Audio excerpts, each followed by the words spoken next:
I like 'em, I like 'em. We way too fly to partake in all this hate. We out here vibing, we vibing, we vibing.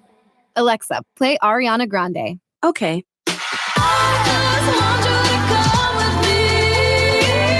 With Amazon Music, a voice is all you need. Get tens of millions of songs. Download the Amazon Music app today. With the Quicksilver Card from Capital One, you earn unlimited 1.5% cash back on every purchase. Unlimited? Unlimited? Unlimited! Unlimited! Unlimited! Any way you say it, earning unlimited 1.5% cash back on every purchase just sounds good. Capital One. What's in your wallet? What's in your wallet? What's in your wallet? Capital One Bank USA, N.A. Michael Devine, the mayor of Manville. It's a fancy title for a part-time job. Michael Devine at AM 1400 KVFD. Well, there you go. AM 1400 KVFD, the voice for Dodge. I am Michael Devine, as a matter of a fact, and you're always welcome to join this program by calling 515-955-1400. Certainly, we invite you to go to YouTube where you can see and hear what's going on in the studio. And if you do that now, you'll see me in all my splendor. And Father Patrick Bain, who's looking a little tired today. How are you, sir? I'm doing well, but you're right. I don't know. Maybe it's mid-afternoon. I don't know. You're working too hard, man. Go on home, take a nap. Oh, no time. No time today. No time for naps today, huh? No, maybe after Easter, we'll see, but not now. So I want to talk to you about the sacrament of marriage. Sure. You bet. When I was young and being taught Catholicism, there was no such thing as divorce. You did not get divorced. I mean, there was, but if you were divorced at that time, you were practically excommunicated from the church. Okay. It was a grave sin to become divorced. Some people stayed apart for years. I'm thinking entertainer Jackie Gleason, who was a Catholic, and he broke up with his first wife, but they remained married for years and years. Okay. Because there was no divorce in the church. Since that time, I know there has been church-sanctioned divorces. What happened to change the church's position? Okay. And what is the process for divorce now, and what are the reasons for divorce that the Catholic Church recognizes? All right, sure. No, that's a great question, and honestly, there's a lot here. I have to kind of figure out the best way to try and answer all of this. But let me start with this. Divorce is the term divorce is purely a legal term. So it's not an ecclesial term, meaning it doesn't have anything to do with the church per se. As far as the church is concerned, there is no such thing as divorce, because once you're married, you are married. And so what God has joined, let no man put asunder. That's exactly right. And so the New Testament, Jesus tells us that in both Matthew and Mark's gospel. I think it also shows up in Paul. And it's a quote from the book of Genesis. And so there, certainly is the understanding in the church that there is no such thing as divorce. Now, a couple of things. First of all, I would never counsel someone who is in an abusive relationship to stay in that relationship. If someone is in an abusive relationship, whomever, whether it's whichever spouse, that person should at the very least get out of that relationship. At least step aside from that, and maybe not be living under the same roof as that person. So that's the first thing. The second thing, though, is we as a society, unfortunately, have an epidemic of divorce. And statistically, 50% of marriages today end in divorce. And so, there's a lot of things that we have to do to strengthen marriages there. There's a lot of things we have to do to help people not merely be educated about marriage, because it's one thing to be educated, but to really foster a relationship with Jesus. And I always come back to that, because fundamentally the Christian mission, the mission of Christianity, is to foster relationship with Jesus Christ, to foster discipleship. And so what does the church have to say about, I'm going to use a different word, not divorce, but annulments. Okay. So an annulment is not the Catholic divorce. It's not the Catholic version of divorce. let me explain to your listeners what this is.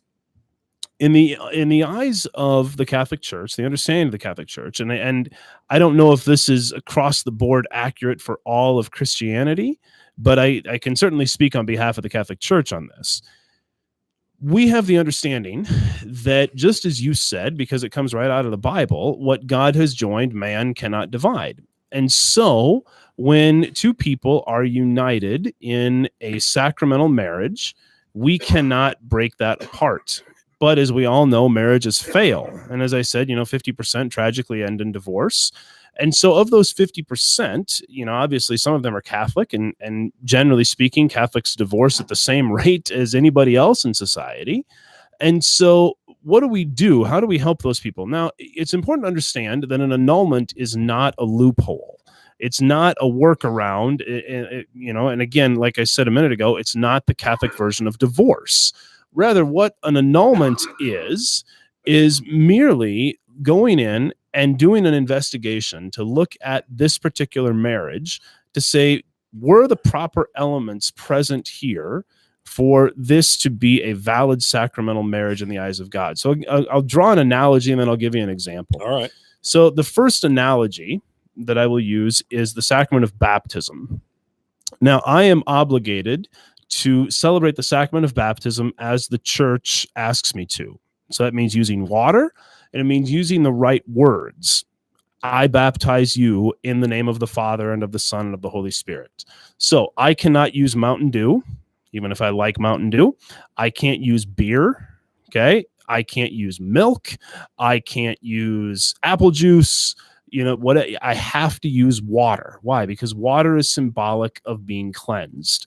Okay, no one, I hope, takes a bath in, beer. Okay, not that I know of. Not that I'm aware of, but we have to symbolically, keep that sign, and we have to do what Jesus told us to do, just to baptize with water. And he gave us the words in Matthew chapter 28, "Go therefore, baptize all nations in the name of the Father and of the Son and of the Holy Spirit." And so there was this kick. I don't know why. This was the dumbest thing in the world, but there was this kick like 30 years ago in the church to baptize people in the name of the Creator, the Redeemer, and the Sanctifier. Well, they wanted to take away the male thing. Well, that's a different talk for a different day. But the problem is those people were not baptized. It looked like a baptism, but it was not a baptism. How so? Because I baptize you in the name of the Creator, the Redeemer, and the Sanctifier.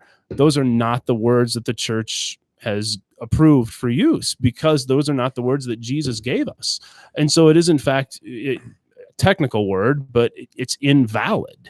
In other words, it never happened. It looked like it did, but it never did. I'll give you another example. This actually happened to me. Maybe I shouldn't tell this story on the air, but here we go. At the risk of getting in trouble here. Hopefully the bishop isn't listening to this. I get in trouble every day. Well, no, granted, I'm not a priest. I'm kidding. No, I'm kidding. I love the bishop. Hopefully he is listening. But there's a true story. I was having mass one day at not here. This was at a previous assignment. And I was at one of the nursing homes. So as we frequently do, we go to the nursing homes to bring the mass to people who can't come to us because of their age or their infirmity. And I was told that when I got there that they had everything that I would need. So I showed up, and lo and behold, they had everything that I needed, or at least I thought so. As I consumed what I thought was wine, which as Catholics we believe is changed into the precious blood of Jesus Christ, I tasted this, and it was very clearly grape juice. Well, as a priest, I am obligated to use the elements that Jesus has asked us to use, that the church has asked us to use, which is bread and wine. And wine, by definition, has alcohol in it. What I consumed that day did not have alcohol. And so I said all of the prayers of the Mass. I wore all the right vestments. It looked like a Mass. But what happened there was not, in fact, a Catholic Mass. Because there was no alcohol, right? Because what I used, unbeknownst to me, it wasn't my fault, and I talked nicely and gently but firmly with the people at the nursing home to say, we can't let this happen again. Here's what we need to use, and if you don't provide it, then I'll bring it myself. But this is what we need. it looked to any other observer like a mass. I could have let it go and nobody would have ever been the wiser. But I knew that what happened there was not, in fact, a mass. And so I went back and offered mass for real in the privacy of my own church where I was at, and took care of what I needed to take care of. But the point is this: because the right stuff was not present, even though it looked like the Eucharist, the Mass, the Catholic Mass, it was not, in fact, the Eucharist or the Catholic Mass. Well, the same logic applies to marriage, okay? What makes a marriage, what makes a sacramental marriage in the Catholic Church is the consent of the spouses and the exchange of vows before a minister of the church.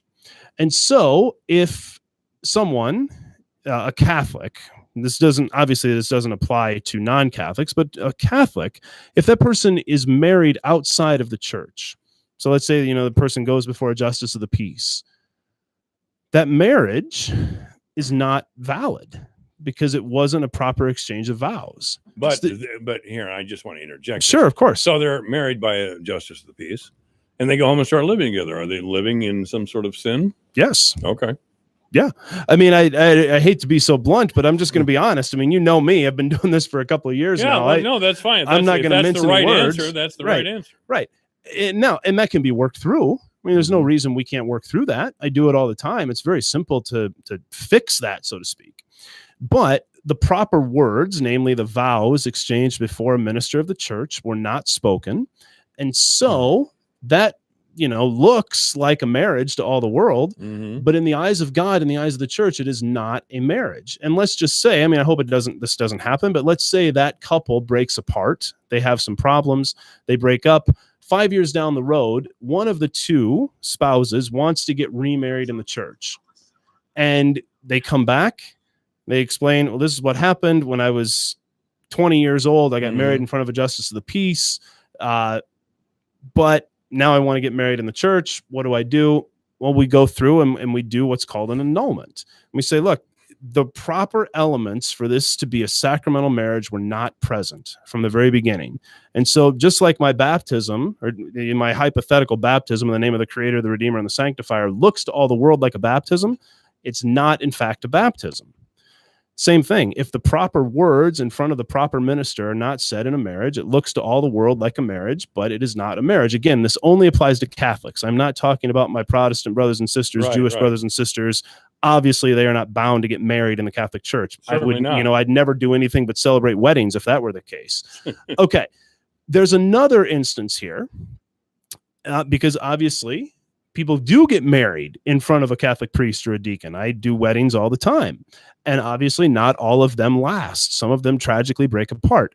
So again, same hypothetical scenario. Jane and Joe get married in front of Father Patrick Boehm.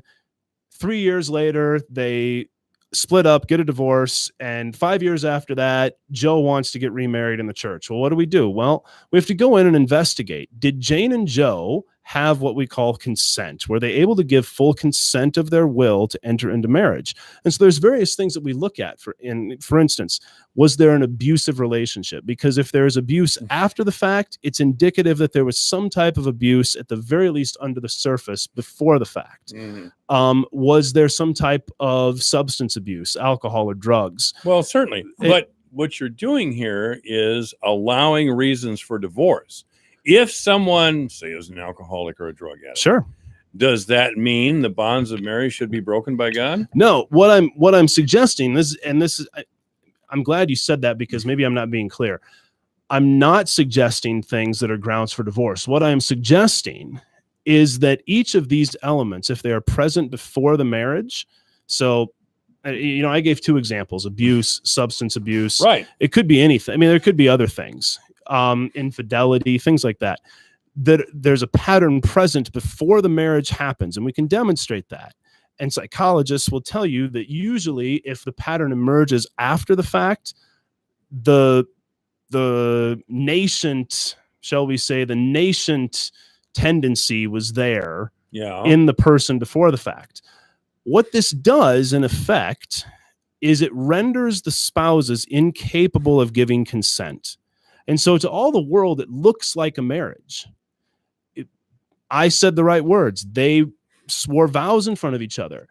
But because of some element that was present beforehand, they are not able, even if they don't know it, they may think they're able to give consent, but even we can demonstrate you actually weren't able to give consent. And so it's akin to the example that I gave about the Eucharist. To all the world, that looked like the Eucharist, but it wasn't. Why?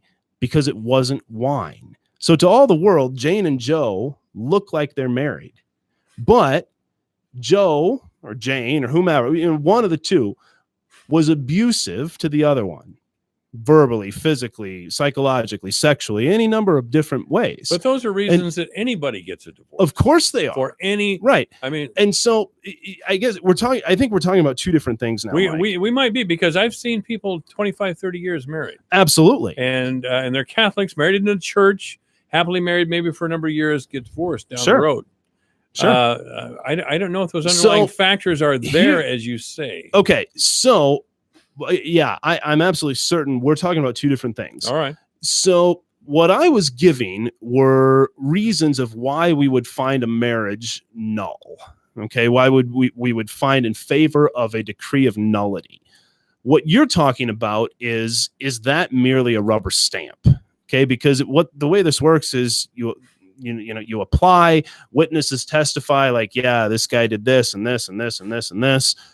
It goes before the tribunal. The tribunal, which is made up of priests and lay people, votes on that. Or they don't really vote, but they investigate and say, yeah, we find that this marriage never existed from the beginning, that some element in order to give consent was not there, was not present from the beginning. And so we declare this marriage null, and the person who sought this annulment is now free to marry. Okay, so that's one thing. Okay, real quick. All right. You're talking about, all right, do we just rubber stamp that? Is it given out kind of carte blanche? Well, I think that's a different issue.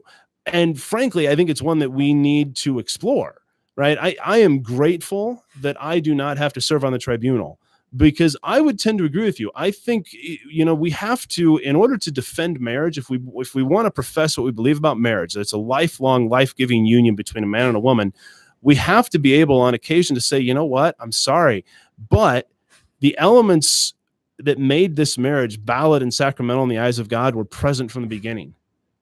They just were. And some of these marriages produce children, 5, 10 children. Absolutely. So are the children bastards or what? No. I mean, what is their status? No, because if the marriage never happened, who then are they? Well, this is actually addressed in canon law. I don't have aside from my head, I don't have my canon law book in front of me. But the Code of Canon Law, at least as far as the Catholic Church is concerned, is very clear that children born of these marriages are not illegitimate. Of course, I don't even like that language. A child is never illegitimate. And the reality is that you won't find that language anywhere in the church today. No, you find it in, that's more of a legal term. Right, exactly. So what is the spiritual term then, or the godly term for, and I'm hitting you when you're tired here. No, it's okay. I would say this, and if the YouTube watchers probably seeing me close my eyes. I tend to close my eyes when I have to think very clearly through something. Usually you give me easy questions, Mike. Today I'm like, okay, I got to think. I got to make sure I'm saying this correctly and accurately. I'm not trying to be difficult. No, it's okay. I'm trying to understand. Of course. No, that's good. It's good. And so hopefully one of our listeners is learning something today. But what was I don't even remember. What was the last question you just asked me? What is the spiritual status? How does God see children of a Catholic divorce? He sees them the same way he sees you and me.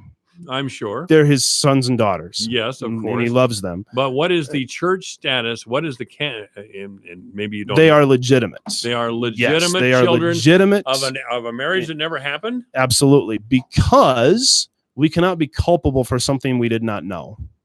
And so this couple, they find out, oh, our marriage was null, and maybe they applied for it. Maybe of course they applied for it. Mm-hmm. I mean, if we're going down this road, somebody applied for it, for a declaration of nullity. And so more than likely they wanted their marriage declared null. And so we can go through and declare it null, find in favor of the decree of nullity. But back up, rewind 25 years or whatever it was. Jane and Joe didn't know that at the time. They're not culpable for anything that happened in that period with respect to their marriage. The people who were married, right? Exactly. And so they have not sinned. Well, and of course, the marriage family. No, not at all. And so even with children, obviously with children, it's not their fault. They had nothing to do with that. Certainly. And certainly, every child is a gift from God. Now, you asked, okay, have they sinned with regard to the marriage failing? I wouldn't look at it in those terms, right? I mean, generally speaking, when a marriage fails, there's some type of sin involved, whether it's, I used one example, it could be abuse, but there's any number of different sins that might be involved, infidelity or whatever. Well, it could be the two people just don't care for each other. Well, exactly. And that happens too. You're like, is gosh, that grounds for guy... divorce in the Catholic Church? Well, we just don't like each other anymore. We make each other miserable. Nobody's abusing anyone. Nobody's a drunken addict or anything like that. There's no infidelity. We just want to get out of the same house. Well, and I'll be honest, those are the tough ones because how do you help someone in that position? Because that's what we want to do. We want to help someone in that position, but at the same time, uphold the dignity of marriage and recognize that, like, just as you say, we don't really like each other anymore. It's not valid grounds for an annulment in the church. It's just not. It has to be something that was present from the beginning, that we can demonstrate was present from the beginning. So I hope this makes sense. There is a lot here. This is one of those real contentious areas. I'm sorry to press you. That's okay. Please do. I love it. In the scenario that I just described, there doesn't seem to be anything that was present at the beginning. Right. Over a course of time, two people who were not unfaithful, were not abusive necessarily, just don't like each other anymore, and they're miserable together and want to divorce. What element was present in that scenario? Well, as you lay it out, I would agree with you. Nothing. Mm-hmm. And so this is kind of where the question there is no justification in the Catholic faith for two people that I've just described. As you've described it, no. Okay. All right. I mean, now, the good thing about the annulment process is it's very thorough. I mean, there's like a 50-question questionnaire that kind of goes, and people say, oh, gosh, this is kind of invasive. Well, it is, but that's because we have to go through and investigate all this stuff. Because if someone comes and they say, well, we just don't really like each other anymore and we just want to split up. Well, I would say, well, I'm sorry, but this is not grounds for an annulment. We got to find something else here, because at the end of the day, while I want to help people and be pastoral, the best way to be pastoral is to uphold the truth, and that's the truth regards the dignity of marriage. So if two people have come to you with this situation, say we got to get divorced, have they then committed sin if they do in fact divorce? Well, in the scenario that I laid out, we just don't like each other anymore. We got to get out of the same house because we're miserable with each other. Yeah. Father, what should we do? And you give them the truth. And I believe you are giving them the truth. Yeah. And they do it anyway. Have they committed a sin? I have to confess. I mean, I'm not trying to dodge your question. I understand. I really don't know, because partly because I'm not God and I don't know how to determine, like, I don't know if it's a sin or not. And now I would say this, it's certainly not acting in accordance with the good. Mm-hmm. If the only ground is, well, we're just tired of each other and we just don't really like each other anymore. If that's the only ground. Now, the other, gosh, there's just so much here. Let me say real quick, I know we've only got about a minute left. Let me just say this real quick. If someone were to come to me in that situation, the first thing I would want to do is say, look, is there any chance of salvaging this marriage? Certainly. Can we try counseling? Can we try just splitting up for 6 months? Just live apart from each other for 6 months and just see what happens. Anything. If for no other reason, the well-being of the children. Absolutely. If for no other reason, the well-being of the children involved. Certainly. Yeah, because tell you what, it is painful on a child to see mom and dad go through a divorce. Oh, it's the worst thing for children ever. I hope I wasn't asking you to be heavens God no. today. Heavens no. No, But, I mean, I just try and answer as best I can, but That's- sometimes I do have to plead ignorance. Yeah. So Yeah, there's some things known only in the mind of God, aren't there? Right. Right. Father Patrick Boehm has been our guest. Many thanks, sir. Absolutely. 5 o'clock in the afternoon, KVFD, Fort Dodge, Iowa.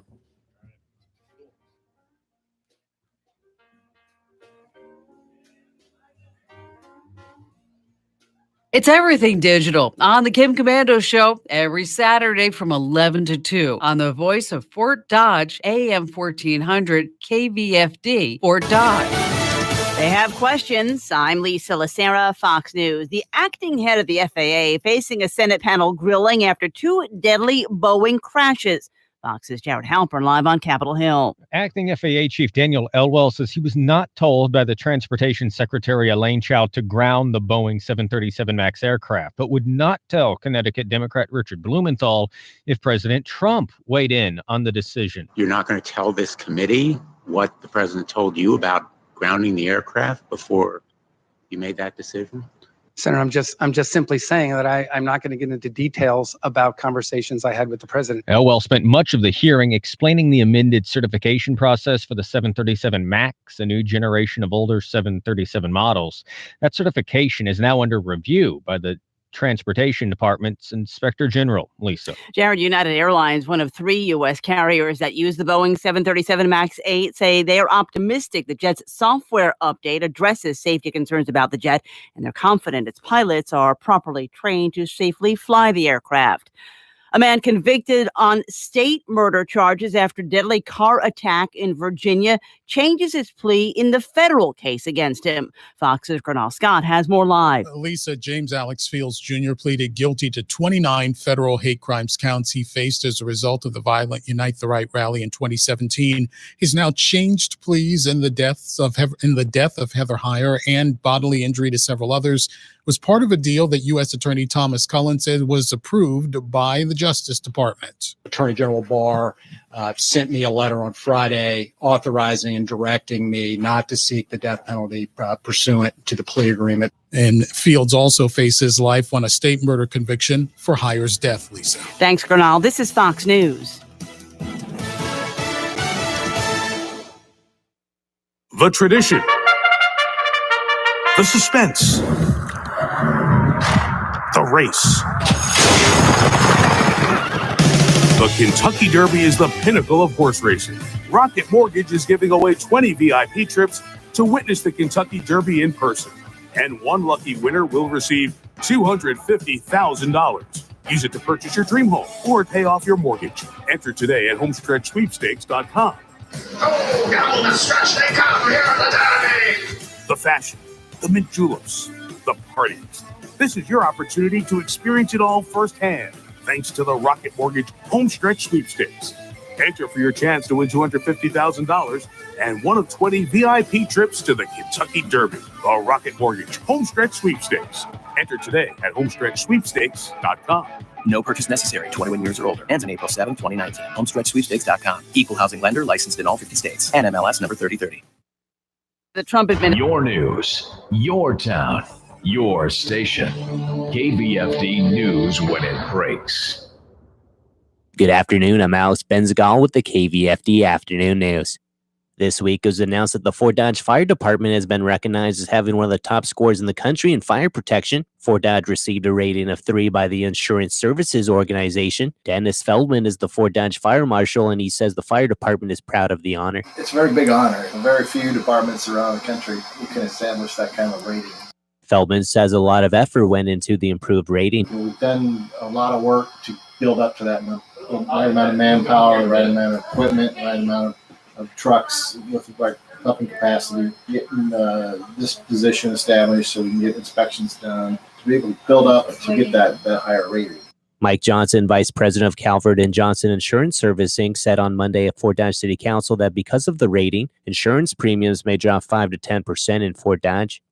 Spring cleaning days in Fort Dodge are coming up, and City Manager David Feerick talked about it yesterday on the Divine Intervention Show. So if you live in the northeast side of town, it's Wednesday, April 17th. If you live in the southeast side of town, it's Wednesday, April 24th, or Wednesday, May 1st for the northwest, and then Wednesday, May 8th for the southwest side of town. Felix says more information is available online. If you have a Facebook account, go to the city's Facebook site and look for the spring cleanup days, and then pick the spring cleanup day that matches your portion of town. It's an event we set up, and click that you're interested or going to it, because then we will send out emails leading up to the event as reminders. Here's what we're doing. Here's the rules. Here's what you should set out, when you should set it out. In addition, we're going to allow a little forum. So if somebody has something they're setting out, they could say, hey, folks, I'm setting out an old lawnmower if anyone wants it at such and such address, and they can come by and get it.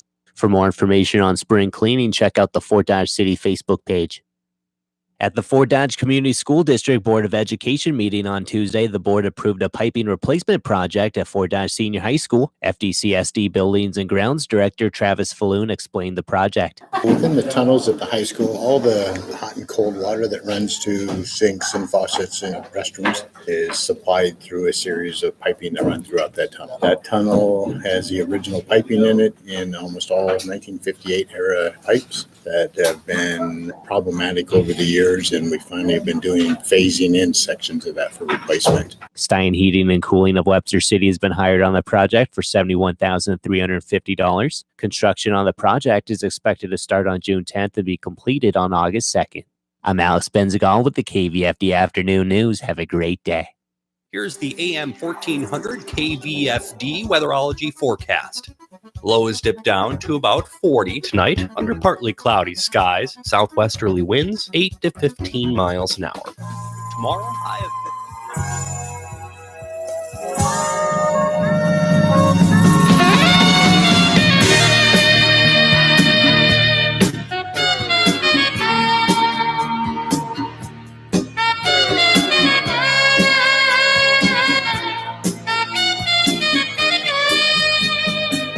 Live from the headquarters of Ramsey Solutions, broadcasting from the Dollar Car Rental Studios, it's the Dave Ramsey Show, where debt is dumb, cash is king, and the paid-off home mortgage has taken the place of the BMW as the status symbol of choice. I am Dave Ramsey, your host. Thanks for joining us. Open phones this hour at 888-825-5225. If you've got career questions on how to get a job in the area that you love, how to move your whole career and into a different direction, an area of your passion and your talents, Ken Coleman, Ramsey personality, host of the Ken Coleman Show, on that subject will be joining us at the bottom of the hour to take your career questions, your job questions. He is our in-house career expert and does a great job with this. Phone number here, 888-825-5225. Nicholas is in Orlando, Florida. Hi, Nicholas. Welcome to the Dave Ramsey Show. Hi, Dave. Huge fan. I've been listening to you for about just about a few months now. Thank you. And I made a stupid decision about a truck, and all the other debts I have is paid off. So I know you probably say it's probably a dumb thing to do. And cool. How can I help today? Well, my question today is, I'm actually currently in the market to buy a house, but my mom and stepdad are in the process of losing their house, and it's only they only have about $50,000 is what they told me they left on their house, and I don't know if I should put buying my house on hold and focus on maybe getting a mortgage on their house and getting it paid up, so where then they could take it over in a year. Why are they not able to pay their bill if they only owe $50,000? My stepdad was he's the only income, and he has problems with his feet, and he had to have surgery last year and have half of his feet taken off. Yeah, how old are they? They're about 57, and my mom's 46. And so why isn't she cleaning houses? Only got a $50,000 mortgage. She's had pancreatitis since about 15 years ago, and she has been unable to get work in the past few years. So what makes you think if you take out a mortgage, they can pay you when they can't pay the mortgage company? Well, my stepdad's working again, but he just doesn't have the credit to get to refinance the house. And how far behind are they? They're 3 months behind, 4 or 5 months behind. What do you make a year? I make right now. I'm making just made 79,000 last year, and it's going to go up this year because I And got a how raise. old are you? 27. Okay. All right. No, under no circumstances should you take out a mortgage for your stepdad who didn't pay his bills. What's their house worth? Well, the house is a mobile home, but the property is what's worth. It's on 5 acres of property. So what is this? And What's the setup that has 50,000 owed on it worth? I would say about 120,000. Okay. Just All being, low end. Gotcha. All right. Well, we've got 2 or 3 options. I'll give you the 2. I'll give you the 3. I'll give all 3 of them in there. None of them involve you taking out a mortgage. Okay. Okay. Option 1 is your stepdad works like a crazy person, and oh, by the way, so does your mother. I know she's got pancreatitis, but it's time to do something. We're about to lose our house. This is when you tighten the belt up, you stand up, and you go do something. I don't know what it is she can do with that limitation physically, what he can do with his limitations physically, but here's the thing. Their house payment's not that big. $5,000 solves this problem. At 3 months behind on a $50,000 mortgage, probably $3,000 solves this problem. Yeah, but the main problem was the mortgage was taken out in his mother's name, and she's passed away. So now they're not letting him make the payments. They don't have a choice. He tried. They don't have a choice. If he's sitting in the house before his mother passed away, he gets to keep making the payments. They can't call the loan on death. There's not a death clause in a mortgage. Okay, so you can get caught up, and if they cannot work out a thing to get caught up by his help, your mom's help, and even you giving them a little cash, which I'd be okay with you giving them a gift of a little cash if you want to get caught up and keep the property. If you can't negotiate that, then they need to sell the property before they lose it. Yeah. And don't be in denial and sitting there thinking they won't take it. You need to sell it because there's $70,000 equity.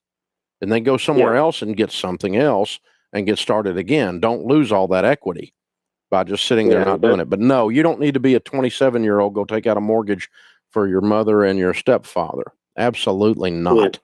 Absolutely not. This is a disaster looking for a place to happen. We're delaying the inevitable.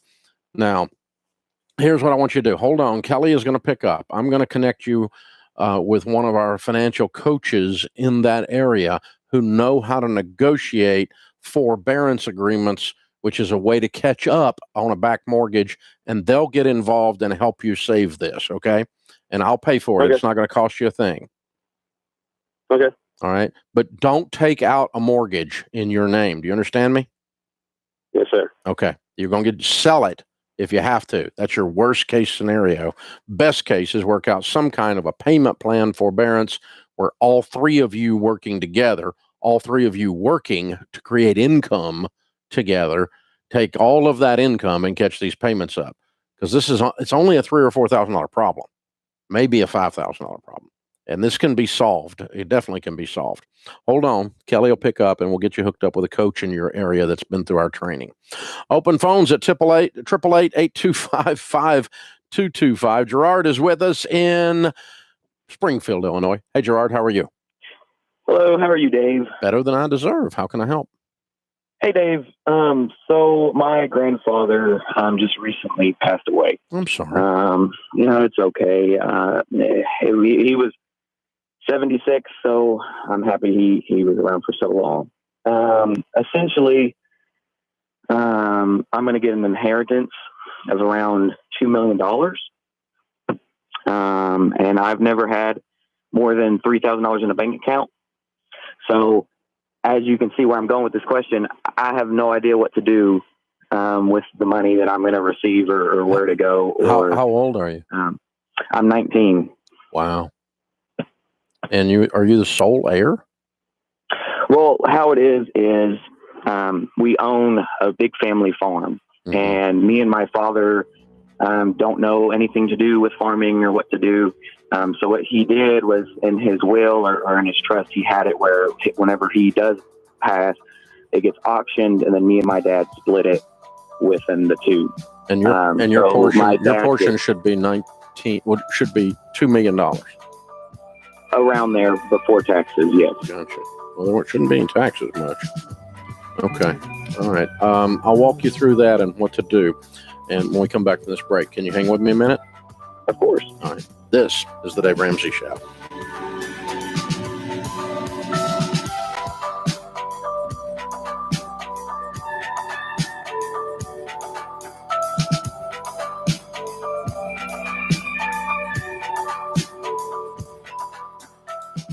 You've been asking, no, demanding a car rental company to step up and accept debit cards without